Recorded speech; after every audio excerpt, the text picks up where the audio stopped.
So you're thinking of taking a trip to Bratislava or Slovakia in general, and you want to come for a week, and you're wanting to see as much as possible. Well, don't worry, because in this video, I've got you covered, and I'm going to cover a week's itinerary where you can see Slovakia and much more.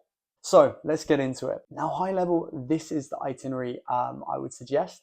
So Budapest for 2 days, Vienna for a day, Bratislava for a day, and High Tatras for 2 days. So basically, I will include that you might potentially have more time, but I wanted to go with 6 days really, because if we count the 7th day as travel time. But high level, this is what I would suggest.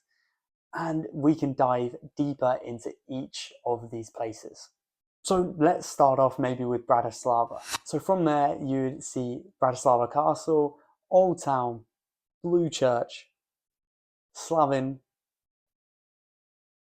Michael's Gate, Kumil, Old Town Hall, the Presidential Palace, and I'd also mention the Presidential Gardens, along with the UFO observation deck.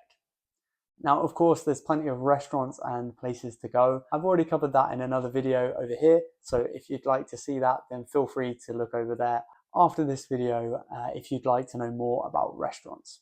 And that being said, I'd also mention about Devin. Devin is not far from Bratislava, so you can also visit Devin if you have time. I would recommend spending a half day in Devin. Otherwise, let's touch on Vienna now. For Vienna, I'd firmly recommend taking maybe a train, or if you have decided to rent a car, then it's not far. So from Bratislava to Vienna, it's roughly 1 hour.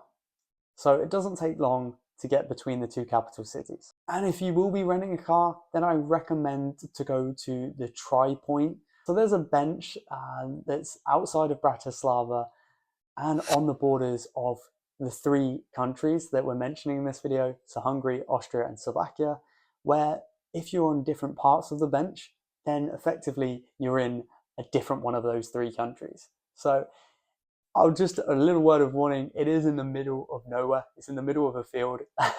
So I would only recommend going if you've decided to rent a car. Otherwise, it's very much out of the way.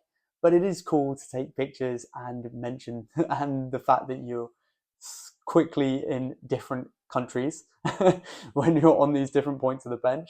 So yeah, that's a cool thing. And yeah, like I said, if you have the time and you're renting the car, why not? Otherwise, let's continue with Vienna. So in terms of Vienna, I would recommend going to Stephansplatz, Rathaus, the Vienna Parliament Building, Hofburg Palace, Belvedere Palace, the Mozart Monument, Schönbrunn Palace if you have time, Karlsplatz, Vienna Opera House, Maria Theresienplatz, I think I've said that correct, and Prater. Now there's of course much more to see in Vienna. It is a very big capital city, it's a very big place to go, but these are the topics that I think, and feel free to let me know in the comments if you think I've missed anything, if you would add anything to Vienna, or the Bratislava list I've provided. I'd love to know your thoughts, and maybe there's some places that I need to visit. So maybe I need to add them to my list as well. With that being said, we now move to Budapest. Now, there's a lot to see for me in Budapest. This is why I'd recommend maybe 2 days, because you can separate out a lot of the places to visit, because there's a lot of places that's on the west side of the Danube and on the east side of the Danube. So I think it makes sense to try and split them into 2 days so that you're not sort of going back and forth, back and forth. So day 1, I would say go to the west side. So what you have is Fisherman's Bastion, Matthias Church, the Castle District, and Budapest Castle, and then from there to the Castle Garden Bazaar and Citadella. I'd also recommend going to Váci utca, which is a lovely street, and and also the central market hall. And if you have some time in the evening, it's also nice to take a cruise, a short cruise along the Danube, where you can, in the evening, say 7 p.m., where you can see nighttime and you can see how beautiful these different monuments are in Budapest lit up at night.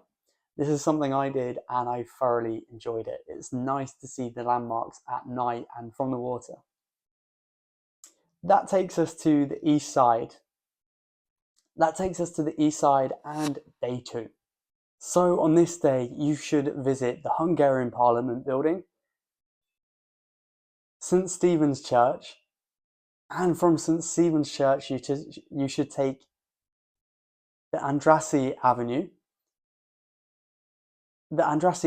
to City Park. I really recommend this walk. It's a lovely walk and the City Park is really nice. And then from there, you can go to the Hero Square and Valladahund Castle. Now, forgive me, any Hungarians, I may well have butchered that, but it's a beautiful castle and I recommend visiting it. And finally, if you're into sports or football, maybe you might want to just check out from the outside the Puskis Stadium.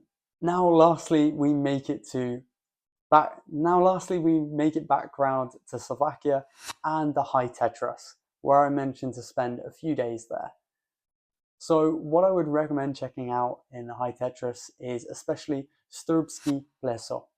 Now, I love this area of Slovakia and the High Tatras. It is beautiful. But let me tell you, there's plenty to see around this area anyway. You can take plenty of hikes and just explore and maybe just see as much as you can. That's why I say 2 days here. I'd also mention checking out Lemitsky Stik or Lemitsky Peak, which is the highest point in the High Tatras, I believe, where there's a lookout. There's a lookout point here, and weather forgiving, if it's clear weather, then you'll be treated to incredible views. But yeah, like I say, Sturbsky Pleso is my favorite in the High Tatras area, but I firmly recommend really exploring. And this is why I say 2 days here, because there's just so much to see and do. And if you love nature, then you're going to have the best time here.